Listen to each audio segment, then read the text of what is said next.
অর্থনীতি পুনরুদ্ধার, ব্যবসা বাণিজ্যের উন্নতি, দেশি বিদেশি বিনিয়োগ আকর্ষণ, কর্মসংস্থান সৃষ্টি এবং উৎপাদন ও সেবা খাতকে গতিশীল করার মাধ্যমে বাংলাদেশকে ট্রিলিয়ন ডলারের অর্থনীতি হিসেবে গড়ে তোলার অভিযাত্রার অংশ হিসেবে রেকর্ড 9,38,000 কোটি টাকার জাতীয় বাজেট ঘোষণা করলেন নতুন সরকারের নতুন অর্থমন্ত্রী আমির খসরু মাহমুদ চৌধুরী।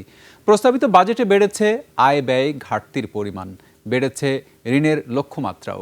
সরকারের আশা আসছে বছরে দেশের মোট দেশজ উৎপাদন বা জিডিপি বাড়বে 6.5%। সাদাত হাবিবি সেতুর রিপোর্ট।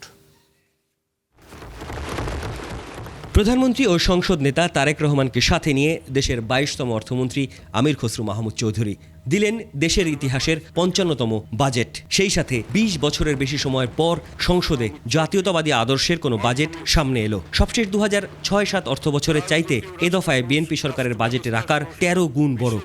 আমাদেরকে বড় চ্যালেঞ্জের সম্মুখীন বাংলাদেশকে ট্রিলিয়ন ডলারের অর্থনীতিতে রূপান্তরের লক্ষ্যে আগামী অর্থবছরে 9,38,000 কোটি টাকা ব্যয় করতে চান তিনি। চলতি অর্থবছরে বাজেটের চাইতে যা প্রায় 1,48,000 কোটি টাকা বেশি। সর্বোচ্চ বরাদ্দ পাচ্ছে জনপ্রশাসন, সামাজিক নিরাপত্তা বেষ্টনী, সুদ পরিশোধ, পরিবহন ও যোগাযোগ খাত। মানুষের জন্য নিরাপদ, সমৃদ্ধ, মর্যাদাশীল জীবন নিশ্চিতকরণে সরকারের অভিপ্রায়ের একটি প্রতিফলন।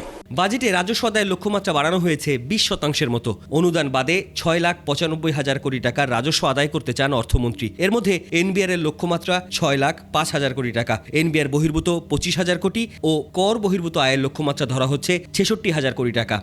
জিডিপির অনুপাত বর্তমান 8% থেকে 11% উন্নীত করব। বরাবরের মতো এবারও বাজেটে ঘাটতি থাকছে, আকার 2,43,000 কোটি টাকার, যা দেশের জিডিপির প্রায় 3.5%।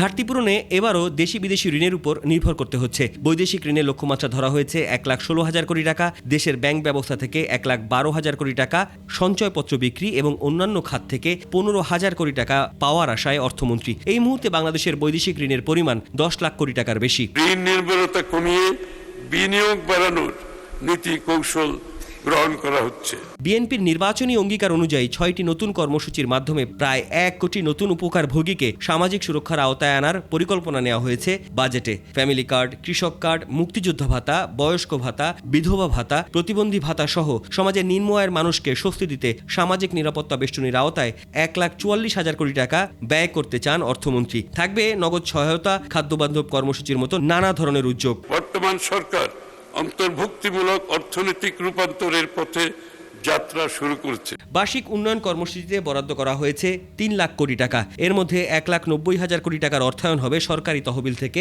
বাকিটা পূরণের আশা বিদেশি ঋণ আর অনুদানের মাধ্যমে। চলতি বছরের অনুমোদিত বাজেটে এই খাতে বরাদ্দ রাখা হয়েছিল 2,30,000 কোটি টাকা। আত্মনির্ভরশীল রাষ্ট্র হিসাবে রূপান্তরে গুরুত্বপূর্ণ ভূমিকা পালন করবে। এদিকে আগামী অর্থবছরের জন্য সরকারের পরিচালন ব্যয় প্রাক্কলন করা হয়েছে 6,21,925 কোটি টাকা। এ বাজেট থেকেই শুরু হলো সরকারি কর্মচারীদের নতুন পে স্কেল। আমরা সরকারি কর্মচারীদের জন্য নতুন বেতন কাঠামো আগামী 1 জুলাই 2026 হতে ধাপে ধাপে বাস্তবায়ন করার ঘোষণা দিচ্ছে মাননীয় স্পিকার।